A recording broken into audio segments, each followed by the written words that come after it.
Hello, my fellow comic book collectors. It's Alan, the Comic Collector Geek, and this is part 3 of this unboxing.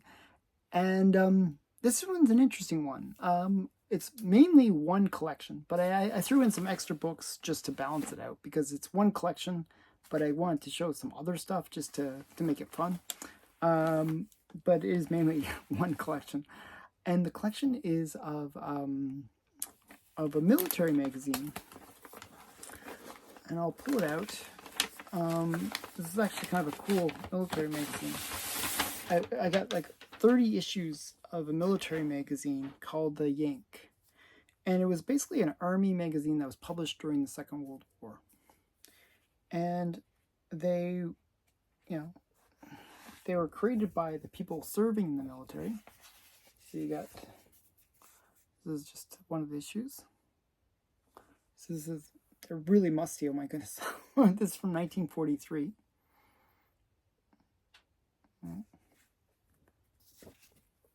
And what does it say? You get these little gags on the back. And they would be different artists and people that were serving in the military that would create these, weekly magazines. And it would be something for the servicemen to read and, keep them informed and also keep them entertained.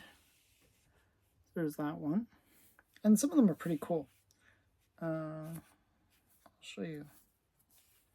I won this as a complete. I won this massive collection. One sec here. There's 2 stuck together. Okay. So these are all. I think these are from the original person that served in the military, actually. And you can actually see that they're all from the same collection. Yeah, actually, I think it is the same person. So his address is at the top there. So yeah. This is the Christmas one.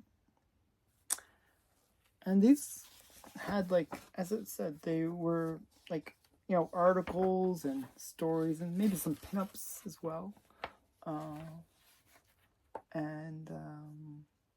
Actually pretty sexy pinups. Look at this one. Yeah, some fun stuff. And they would have like little cartoons throughout. But these are quite, these interesting kind of magazines. I'll just keep on going through them. And I'll show you some of them. They're really brittle. Oh my goodness. This one. Okay, this one's actually interesting. I'll show you this one. So this is Army Weekly. You can see at the very bottom, you might recognize that character. That's Sad Sack. And this is where Sad Sack made his first appearance, was in these Yank Army Weekly. And you got some of them are pretty cool covers. I mean, the photos are quite nice. I mean, this is a really cool photo. I have to say, that's really awesome looking. A gunner, a Sicily diary. And then you got maybe not such politically correct things on the back, but yeah. A bit of staining there. That's not a good sign to see, but oh well. And then we got some more. So, I'll show you the backs, because the backs have all the cartoons. And again, these are all from the 1943.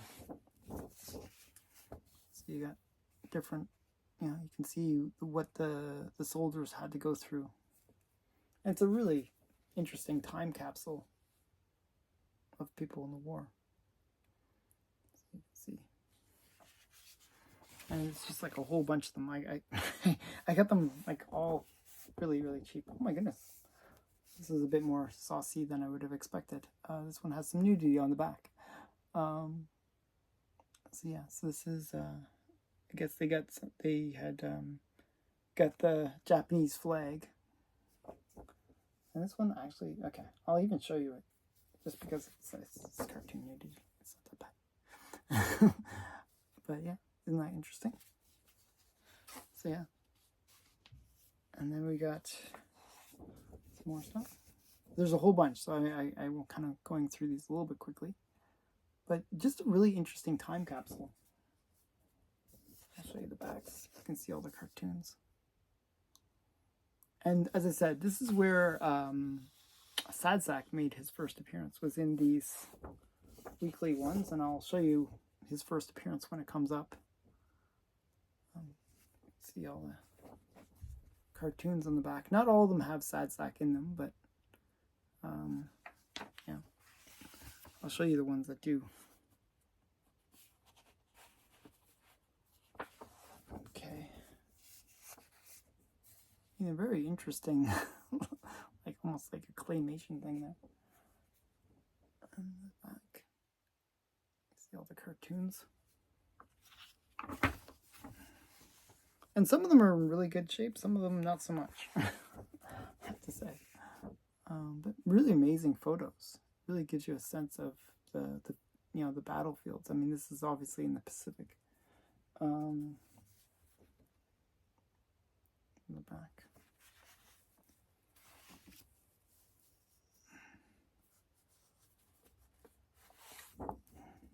The last one.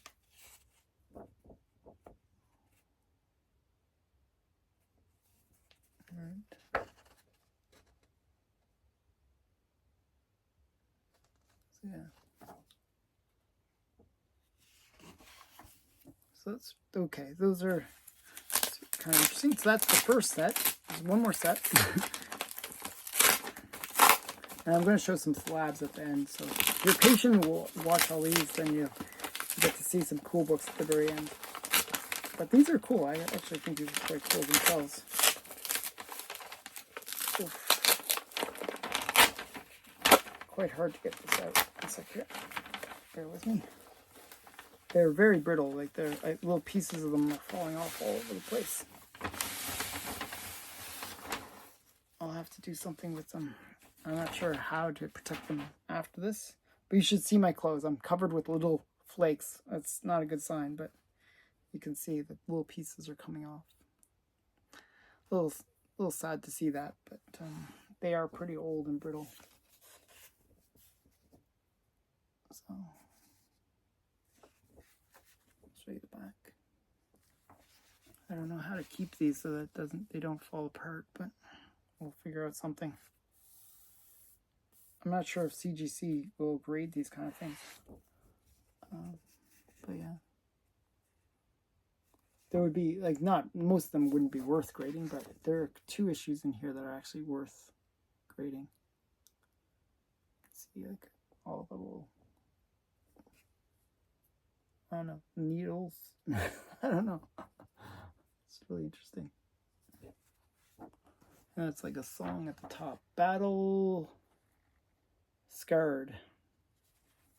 What does it say? They stick the needle in me dry. They stick it in me at times. Those vampires stick me good. They almost finish. Yellow fever is an excuse for one more hole in me. Very odd little like a song. Okay. We got this one. And this is an interesting one. You got the, looks like they're Japanese. I don't know. Maybe they're Chinese? I wouldn't. Somewhere in India. Okay. Sergeant Bill Hancock of the Rock Hill, South Carolina, instructs Chinese soldiers on the use of British Bren gun. So these are Chinese soldiers. The Chinese really had to fight against the Japanese too, because the Japanese were quite brutal to the Chinese. And, so a lot of those tropes, where they see like these natives being drawn very oddly, well, they're based on reality of like, this is how they act. This is a photo of actual natives in the Pacific. And you can see they have like the big nose rings and they did actually dress like that. So, you know, it's, you know, there is a bit of a character, but not as much as people might think. Okay, and then we got this one from 1943. These are all from 1943, actually. It's basically 30 weeks of 1943 captured in these magazines. Wow.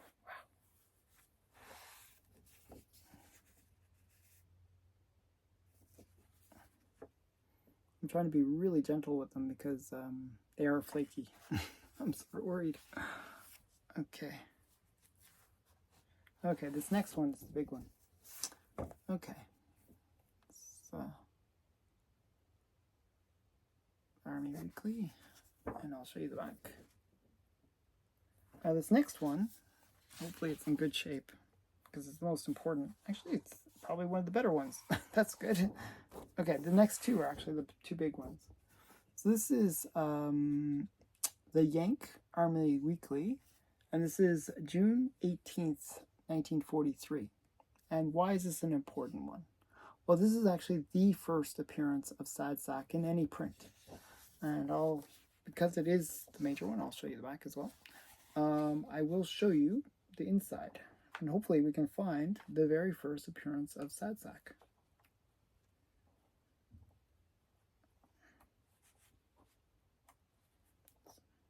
Oh yeah, right here.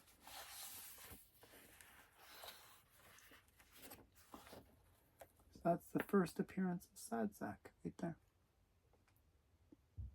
And Sad Sack was just sort of the kind of the lowest of the low in the in the military. Put that one a little bit aside. Now, the next week they actually put Sad Sack on the cover. So this is the first cover appearance of Sad Sack. He's got his K rations and he's got a little candle. You can see how miserable he is. So this is Sad Sack. And he was created by Sergeant Baker. Yeah, so just a really cool... so those are the two big keys of this collection. But you got some really cool ones. I still... I think I'll show the rest. So this one. See the cartoons on the back. And Sad Sack actually had a pretty big influence. He was a pretty popular character. Got the flag. And the funny thing is, I'm doing this the day after Memorial Day, so it's kind of related. So that's when I'm actually recording this unboxing. It's the day after Memorial Day. And I'll just show you. This one's interesting.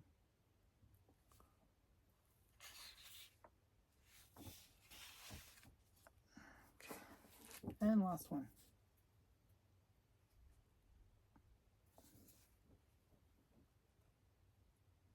So yeah, so those are the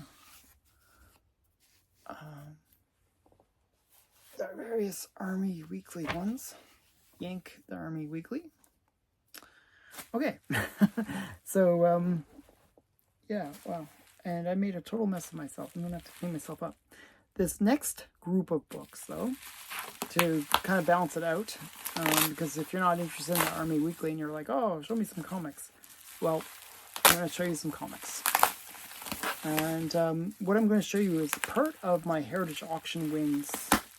I'm actually going to do more Heritage Auction wins later, but these are some of the ones that I won recently at Heritage Auctions. And they're pretty cool. I'm pretty sure that these will be some pretty nice books. I haven't really been winning that much, but I won some cool ones and at good prices, actually. Because like when I bid, I usually put kind of low bids. And if I win it, I'm happy. If I don't, I kind of wait for the next opportunity. Wow. Okay, so got a bunch here. One sec here. Let's see if I can get them all out. Okay.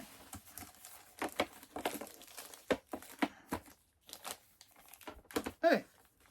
So, first one is Boy Commandos. And this is a nice high grade, actually. And it's like an infinity cover. So I collect infinity covers, and you got the Boy Commandos, and they're reading the Boy Commandos, and they're reading the Boy Commandos, so it's an infinity cover. This is the Boy Commandos number 11. So yeah, and it's a Jack Kirby cover, actually. Infinity cover. So summer of 1945. Okay. And this next one is an interesting one. This is Speed Comics. I'm a big fan of the Black Cat. She's back there. And this is from Harvey, 1945. It should be a Lee Elias cover. No, but it's a Rudy Peleas cover. So it doesn't look like, yeah. The only reason I said Lee Elias was he did a lot of the covers for Black Cat. So this has got it's a skull cover too. That's the CGC denotes it as a skull cover. So you got the skull there. But it's a really cool one. I've been collecting a little bit of Black Cat lately. Okay. Wow, the mustiness of those books really hitting me hard. Okay, wow, it's pretty brutal. The next one is one that I already have in my collection, but actually I had 2 copies of this before, but I always wanted to get a high grade slab copy of this book. This is Captain Marvel Adventures number 82, and it is the first cover appearance of Tawny the Tiger, and it's also an infinity cover, so you got it repeated as well. So these are 2 infinity covers in the same unboxing. So Captain Marvel and Mr. Tawny. So what does it say? Origin and second appearance of Mr. Tawny, infinity cover. So yeah, pretty cool. And last, one more. Oh, this one. Oh my goodness, it got smashed. I didn't see that. It got totally smashed. I didn't realize it had a... Oh, that's a shame. Oh well. That's really annoying. Okay. And the last one is Planet Comics number 31. Just a really cool Planet Comics cover. And it has really good colors on it. Usually a lot of these ones, they have sort of an orangey look. Well, this one has a pretty good colors for Planet Comics. And it's, doesn't say who did it. I'm not sure who did the cover. So yeah, but very nice presenting Planet Comics. I'll show you the back as well. This is from 1944. I think it's just a really interesting one. I always like the girls with the weird metal bra things. That was interesting. So yeah, just a really cool one. I've been trying to get the run of Planet Comics, but it's a hard run to complete because there's a lot of issues, and it's fairly pricey, but is like a long-term goal. Okay, and that's it. Those were my Heritage Auction wins. Some of them. I actually have more to show later. But I hope you enjoyed this video. Thanks for watching. And don't forget to like, comment, and subscribe. Bye for now.